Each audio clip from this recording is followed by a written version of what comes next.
Hello again, everyone. Welcome to this new edition of Tomaskycast, a production of New Republic Video. I'm Michael Tomasky. I'm the editor of the New Republic, and I am joined here by Danny Goldberg. Danny is a longtime music impresario, political activist, all around terrific guy, and the author of this brand new book called Bloody Crossroads 2020, Art, Entertainment, and Resistance to Trump. And it's a book about, as the subtitle suggests to you, the involvement of artists and people in the entertainment industry in the 2020 election and everything that ran up to it. Danny, you have some great blurbs here from Kurt Anderson, Nelson George, Ron Brownstein, Roseanne Cash, Al Franken, et cetera, et cetera. It's a terrific book. And Danny Goldberg, welcome. Thank you so much. Nice to see you. Yeah, it's great to see you too. So before we talk about the book, let's spend 2 or 3 minutes telling people about you. Give a little bit about your history and where you come from. Sure. I got into the music business initially as a journalist. I dropped out of college very early, and when I was 18, I got a job working for Billboard magazine, the trade magazine, the music business. It was a clerical job, but when I found out there were people who got paid to go to concerts and they didn't have to pay for the tickets, and they could also get free records if they just gave their opinions about rock and roll, that seemed like a pretty good situation to me. And so I was a so-called rock journalist for the first few years. I reviewed the Woodstock Festival for Billboard and then became fascinated with the business. I was a little more of a fan and an advocate than I was a critic, and I turned out to be a much better publicist than I was a critic. Yeah. My publicity years were, the highlight was representing Led Zeppelin in the United States for several years. Okay, can I stop you there? I just like tell people what Jimmy Page was like. Jimmy Page was certainly the first among equals in the band. Yeah. He was quietly powerful, and when it came to dealing with the media, which was my particular role, Robert Plant was the more enthusiastic, voluble member of the group that I could count on to do interviews. But Jimmy Page was, among many other things, a master craftsman. He took very seriously every detail. He was obsessed with the sound at the shows. Zeppelin sound checks could go on for hours. He very self-critical if he thought he didn't play a good show. Very irritated by any kind of criticism. And Zeppelin was his idea. There's no question about it. He found Robert Plant and John Bonham. They were teenagers. He knew John Paul Jones, who'd been a big arranger in the UK, and he's one of the rock geniuses. But for my particular role, I would say I was slightly closer to Robert because he was more interested in doing interviews and doing the press than Jimmy was. Okay. Anyway, proceed with your chronology. Sorry. So then, I had a management company later on of my own, and my 2 most notable successes were representing Bonnie Raitt for her comeback, which included her Grammy-winning album "Nick of Time," and also then the year after that started managing Nirvana. And my last book was a memoir about working with Kurt Cobain called Serving the Servant. Then I ran major labels for 6 years, Atlantic, Mercury, and Warner Brothers. Got funding from my own label called Artemis Records in 2000, which was an incredibly bad year to start a record company because that's when downloading started eviscerating record sales and valuations were in a tailspin. Now is a very good time to start a record company as streaming is blossoming and valuations are going up, but I'm too old to do it now, or not in the frame of mind anyway. And then in the last 14 years, had a management company that I still have as a boutique company, and the main clients are Steve Earle, the Waterboys, and Martha Wainwright. On a parallel track, in 1979, a PR client of mine named John Hall, who later became a United States congressman, was at that time the guitar player of the band Orleans, became obsessed with the environmental and health hazards of nuclear power as an energy source, organized the shows that became known as the No Nuke shows. And myself and a friend of mine named Julian Schlossberg did a documentary called No Nukes that included Springsteen, and Springsteen's Yeah. just released some of the outtakes of that to his fans very recently. The Madison Square Garden concert. Yeah, no, it was 5 nights at Madison Square Garden, 2 of which were headlined by Bruce, and then there was one big outdoor rally in Battery Park City that I see. 250,000 people came to, and that was also shown in the film. So it combines music from 6 of those shows plus documentary stuff about how nuclear power, causes cancer, causing, waste and all that sort of a thing. And that's when I realized that my day job could connect with politics. And that was exciting to me because I'd grown up in the 60s. I supported the anti-war movement, the civil rights movement, but felt so much of an outsider. And I remember when Jerry Brown, then the governor of California, came to a screening of No Nukes, I was like, oh my God, I was involved with something that Jerry Brown would want to see. It made me realize there was a role.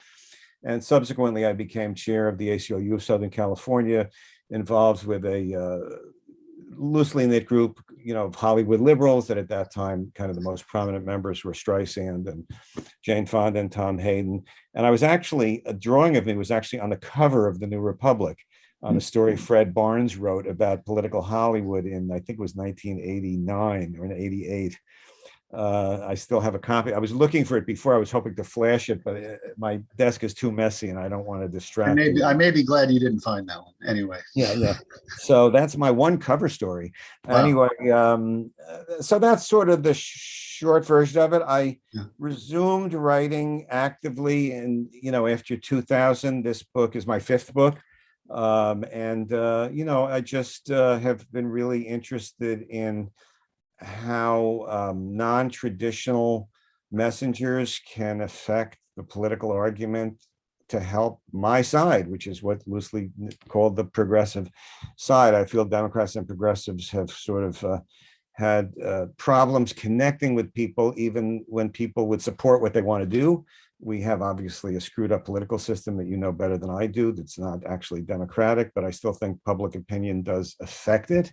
Yeah. And I really wanted to document the phenomenon of artists and entertainers' role during the Trump era, because it was a huge quantum leap in participation by a much wider range of actors, directors, comedians, singers, songwriters, musicians, etc., as a result of the unique characteristic of Trump, which you, again, know better than I do.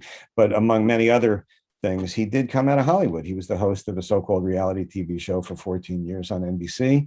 Right. That's clearly how he branded himself as some kind of a leader of these, of the right, and the perception that he knew about business and money, and as everybody in show business knows, reality TV has almost nothing to do with reality. So, so the structure of the book is something like this. You have an introductory chapter that talks somewhat about the history of activism of people in Hollywood and the entertainment industry and politics. And then you move quickly to 2016 and you register like the shock of Trump's victory over Hillary Clinton.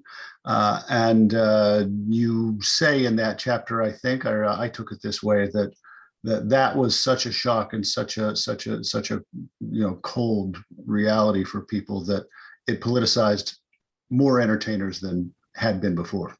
Yeah, I think it politicized more people than it had been before. I remember after the so-called Muslim ban, thousands of people going to airports and the ACLU, supporting them. And a lot of those people were not people that had previously been part of demonstrations or were the usual people that showed up for things like that. And, artists and entertainers live in the same swimming pool that the rest of us do. Yeah. They have access to a public that's different. And without any organizing force, semi-spontaneously, a wide range of people got involved, vocalizing their opposition to what they perceived as the racism, sexism, immorality of the Trump regime. And it included a lot of people that had not been previously activists. Of course, Jane Fonda, Rob Reiner, and others were still out there, Chuck D and John Legend. But you had people like Robert De Niro and Bette Midler, who previously, to my knowledge, were not particularly outspoken. You had pop stars like Cardi B and Taylor Swift being very specific in their political beliefs, whereas the previous generation of pop stars like Mariah Carey and Whitney Houston never said anything political. Yeah. When Jon Stewart started hosting The Daily Show in 1999, he was the only one talking about politics 5 nights a week, combining it with a comic point of view. During the Trump era, it was every show, every night. I mean, the New York Times started having a regular feature weekly of jokes that late night comedians told about Trump. You had directors like Billy Ray, who wrote the Hunger Games script, just having an epiphany and wanting to be more political, and he directed the miniseries The Comey Rule, and he also is now working on a series he's writing and directing about the insurrection that's going to be on Showtime just before the midterms. You had Spielberg, who had passed on doing a show about a movie about the Pentagon Papers, telling the press I wasn't going to do this, but once Trump was elected and calling the press the enemy of the people, I felt I had to do this. Right. And likewise, you have David Simon saying, he turned down the plot against America while exactly. David Simon, producer and creator of The Wire, had turned down the idea of doing a miniseries on the plot against America. And he told me after Trump was elected, he changed his mind and decided to do it because he felt the parallels of Philip Roth's, it's based on a Philip Roth novel that imagines Charles Lindbergh running on a fascist ticket and defeating Roosevelt in 1940. And he felt the parallels between that fictional world and Trump reality were so stark that it was a useful morality tale. And he got that onto HBO, a couple of years ago. So, and then comedians, every comedy special for the first several years of Trump, Wanda Sykes, George Lopez, Amy Schumer, David Chappelle, Chris Rock, you couldn't find a comedy special that didn't include 10 or 15 minutes about Trump. It was like just some telepathy. People just felt called on to weigh in because they were so terrified of what had happened when they didn't weigh in enough. And, people, it's not just artists who did this, but artists had a megaphone that others didn't have. Who surprised you and impressed you the most with their activism?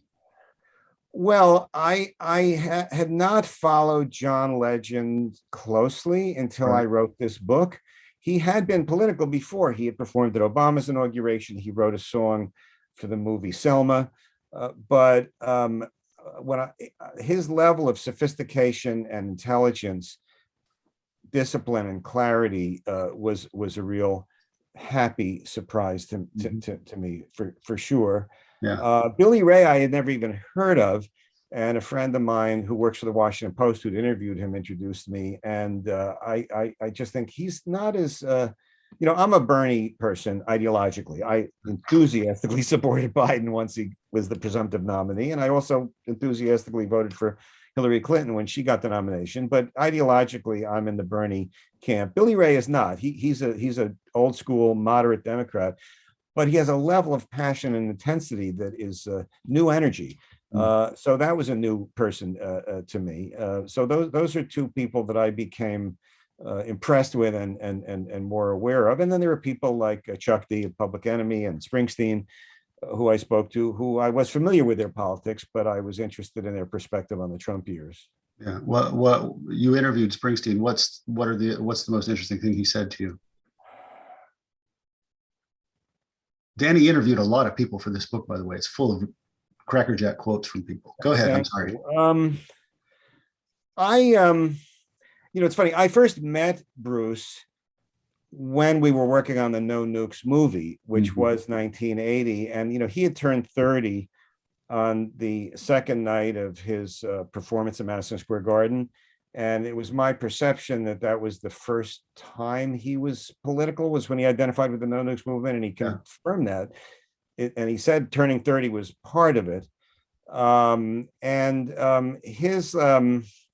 Look, he's obviously incredibly smart, and his new book is co-written with Obama based on these podcasts that they did together.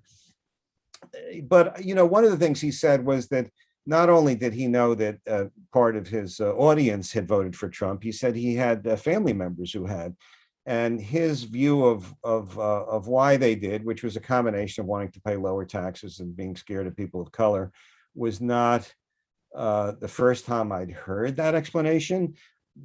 but it was interesting coming from him Yeah. because he is tuned into aspects of the American culture in a deeper way than most of us are. So I thought the consistency and intensity of his engagement when I really researched it was also a pleasant surprise. This is not just someone who did a song or gave a quote. This is someone who all during the campaign did it. Similarly, I've long time been friends with the actor Mandy Patinkin, Mhm. who we first met on a trip to Central America in the 80s when lefties like me were, against the Reagan era policies of supporting the Contras and the so forth. But Mandy's level of, he'd always been socially conscious.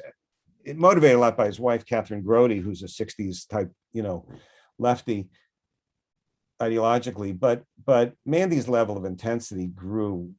He never was involved with elections the way he was in 2020. I mean, him and Catherine did, I think, 18 YouTube videos. They got millions of views. They got covered in CNN, the New York Times. He did a great thing with Elizabeth Warren. He endorsed specific candidates.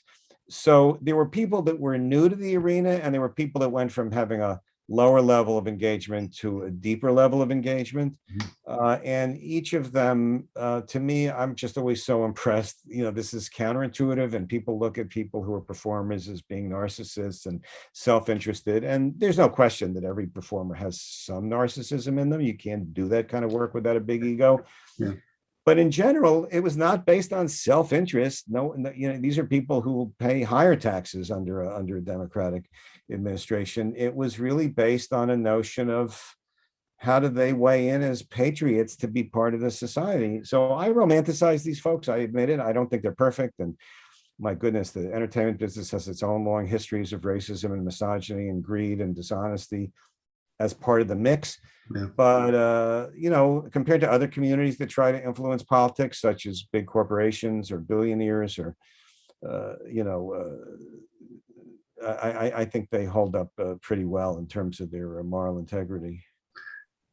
Entertainers like this, of course, are attacked, incessantly in the right-wing media and by Republicans. Do you think, on balance, you've given this question, I'm sure, a lot of thought with the amount of time you spent on this book, do you think on balance they move the needle in the right direction? Well, I think that they add to intensity. I think this is an era, obviously, where elections are more about turnout than about persuasion. And I think that's the kind of area where artists can play a role, because there's a certain percentage of people who are not sure whether or not it's worth voting or not. Yeah. Look, we have a local election in Westchester Tuesday. I just decided today, I guess I should show up and vote for the, on a local election. There were people who have that kind of a borderline, and I didn't vote in the last local election. People that have that view about national elections, some of them just don't know if it's worth it. And some of them can't tell the difference between the two parties, a plague on both their houses. In 2016, when Hillary lost, the so-called third party vote, which is really for two parties, Libertarian and Green Party, was 5.7%. Yeah. That was up from 1.7% in 2012. And Biden's, who really reached out to the entertainment world in a way that other Democrats have not. I mean, every night of the Democratic convention was hosted by an entertainer, Right. Tracy Ellis Ross did it one night, and and so on. And they had singers, and he did a YouTube thing with Cardi B, who had just put out a song called, with the acronym WAP, which stands for Wet Ass Pussy. I assume you can say that on your show, but you could bleep it if not. And many Republicans immediately demonized her, and she's ruining morality and blah, blah, blah, and a horrible role model. And in the past, that sort of thing would gaslight Democrats like Al Gore, who just, okay, we don't want to have anything to do with these people that, were too sexual or too flamboyant. And the Biden campaign clearly made an early decision that they were going to include that community in the coalition. And it's a coalition that included never Trump Republicans and a lot of people who can't stand entertainment, but included somebody like Cardi B. And I think that discipline in making those people feel respected, even if he didn't agree with everything Bernie wanted because she had been a big Bernie supporter. Right. Her telling her fan base, we're not going to get Bernie, but I'm for Biden. And she first did it with Bernie, where Bernie explained to her audience why he was now for Biden.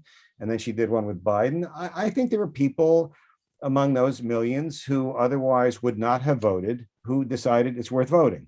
And I think that's the zone where I think it can make a difference. And obviously, in a closely divided country, you move 1 or 2%, that's a big deal. Yeah, I think that's right. And I think, your point about the Biden campaign not shying away from that is important. As I was encouraged the other day, I'm sure you saw this too, Terry McAuliffe campaign aides passing out copies of Toni Morrison's Beloved to the press corps at a rally the other night.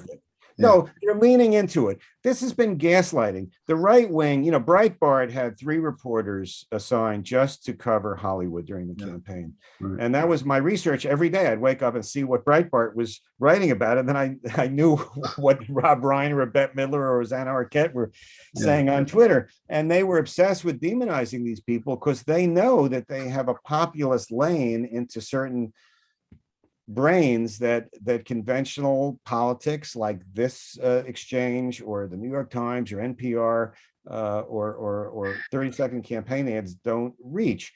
And so when they could get a celebrity, whether it's Kid Rock or any grade D celebrity, they make a big deal of it. So it's not like they have any particular objection to artists. They have an objection to Democrats and progressives, regardless of whether they're artists or not, or whether they're politicians. Right. And the same with the QAnon people, when they decided to invent a conspiracy among Hillary Clinton and Democrats that were supposedly child molesters and all this, it's no coincidence that they included Tom Hanks and John Legend and his wife, because they know who their enemies are. Yeah. And what I'm happy about is, starting with Biden, is the Democrats who in the past would were squeamish about, gee, is this going to hurt us with middle America or not? Realize, no, this is how we turn out our base. This is how we reach younger people, who are one of the most important parts of the Democratic coalition. Mm-hmm. And also a lot of people of color. Anybody who already thinks that Cardi B is the devil isn't going to vote for a Democrat anyway. Exactly. So I think that the Biden campaign really, he's not somebody who was one of my top 3 choices for the nomination, but I thought it was a brilliant campaign, and it included a real embrace of this community, both at every stage, and it allowed a broader connectivity with enough of the public to, I think it made a difference. You can't measure exactly what, right. And that doesn't mean there aren't individual entertainers that say really stupid things. But I think that at a time when conventional media is fragmented and has less influence, and the right wing has these tools like Right Wing Talk Radio and 8 of the top 10 Facebook posts every day, and there are these websites. I get 20 right-wing emails a day, and I'm not even someone who's looking for them. The right seems to be better at that kind of populist outreach. We have the entertainment community. It's disorganized, it's cacophonous, it's not always on message, but it reaches a lot of people that the Washington Post editorial page just doesn't reach. Let's wrap up in a couple minutes, but I have 2 more things I want to ask you. So just quickly, what is your explanation for Eric Clapton and Van Morrison? Oh, I think they're both have some psychological damage. Eric Clapton, who as a guitarist is certainly one of my top 5 favorites, and I'll still always listen to Layla all the way through whenever it comes on the radio for the rest of my life. And Cream was one of my favorite groups when I was a kid. But he's always had a right-wing streak. There were incidents, he made comments about Blacks in the 80s that stimulated a whole rock against racism counter-reaction from the punk community in the 80s. He identified with one of the right-wing parties, and then he got quiet. But I think he's always had a kind of a right-wing attitude about politics, and this just comes out now. Van Morrison also one of my favorite artists. I mean, in 1970, I interviewed him for a now defunct magazine called Jazz and Pop. It was at that moment the highlight of my career, that I got to sit in the room with Van Morrison and ask him about Astral Weeks and Moondance. And I still consider him one of the greatest artists of my generation. He's always been a very moody, complicated guy in his personal life. Artists can have a dark side. I mean, we go back in history. Ezra Pound, one of the great poets, also was a Nazi sympathizer. You know, out of hundreds and hundreds of artists, there's bound to be a few like this. And those are two that cropped up in England. Look, John Voight, I think, is an incredible actor. I loved him in Coming Home, and I love him in Ray Donovan. I mean, I think he's been a great actor decade after decade, but politically a nightmare. He's a total diehard Trumper. Yeah. It's just, you can't please everybody, and artists are not a monolithic group, but the percentage of artists who are progressive or Democrats exceeds most professions. I can tell you that. We can't complain about that. Last question. Let's look ahead quickly to 2024. I assume, most of my friends assume, Trump's going to run. Trump's going to get the Republican nomination. Assuming Biden is the nominee on the other side, you know, is healthy and everything, we'll have a rematch. It's going to be a close election. They all are. How do you see it, and what role do you think, you know, artists can play that maybe needs to be a little different from 2020? Well, I'll tell you one thing, it needs to be a little different from 2021, because as we're sitting here in November 2021, you know, the polls are not great for Biden, and the messaging has been very narrow. They've kind of lost control of a lot of the messaging, whether it's this ridiculous critical race theory, which is a wholly invented problem. As you know, nobody is actually trying to teach it to elementary school children.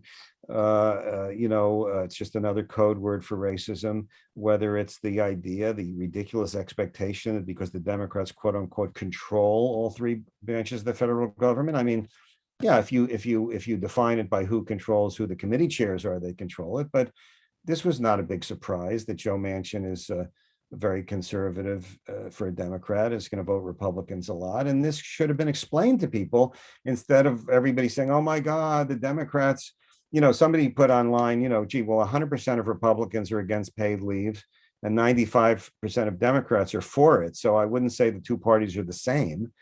It's just, we don't have enough.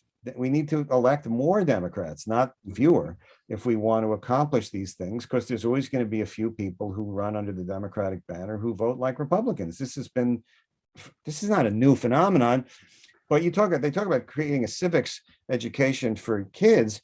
We need a civics education for adults, you know, because otherwise you get these immature people who are my progressive brothers and sisters who suddenly get despairing because in a short length of time, everything wasn't fixed according to what we would like. So I think the messaging has been very weak when you subtract artists from it. And I think that it's important to find ways of creating a bigger messaging capability. Now, it's difficult because artists are not going to just take talking points from, you know, James Carville or somebody. They are independent thinkers. And you've got to accept the fact that sometimes you're going to get 75% of what you want out of them and not 100%. But we need populist messengers. Just cable news and the New York Times is not enough. We need the New York Times. We need the New Republic. We need all these things. I'm not against any of them. I'm a consumer of all of them, but we also need a populist explanation of things. And I think the right has been better at that, and that the creative community is one of the few tools that the left has that can reach these sort of low information voters. I think so. I think the communication needs to be better. 2024, it's so far away. But I do think that if you poll the issues that progressives believe in, I don't have to tell you, 60% plus for gun control, for doing things about climate change, for a higher minimum wage. So you have to sometimes link those basic attitudes of the majority of the country to the electoral system. And it's hard. It's hard because an enormous amount of money on the other side. People are very distracted, bombarded with emails, but we did win in 2020. And it's easy to get gloomy, especially right now as we're speaking, but we won. And if we won once, we can win again. The underlying divide only gets better for us as more of the old people die off who veer to the right and more young people become of voting age who veer to the left. There's no question that we have the majority of people. We just have to translate that into political victories. And I think the creative community is part of that. And I think Democrats have to be part of it. I think the news media like the Times and CNN have come under a lot of valid criticism for being excessively pessimistic and hard on Biden, the way they were on Obama and Clinton. And I think we just got to keep on keeping on. But I do think the majority of Americans don't like Trumpism, and we just have to empower the majority by staying in a coalition, even when we disagree each other on issues. Because look, Hitler only got 37% of the vote when he was elected because the opposition to him was split. We don't have that particular system. But Trump got to be president with 47% of the vote. And we have to figure out ways to translate our natural majority into power. I don't think it's easy, but I do think engaging more people and using every tool in the toolbox, including show business, is the only way to do it. Well, it's all in here, folks. Bloody Crossroads 2020. And there's a lot of stuff that I wish we could have gotten to. There are great chapters on Black Lives Matter and the pandemic and the aftermath of the George Floyd murder. But it's all in here. Please get the book. Danny Goldberg, thanks so much for joining me. Michael, thanks for having me. Pleasure.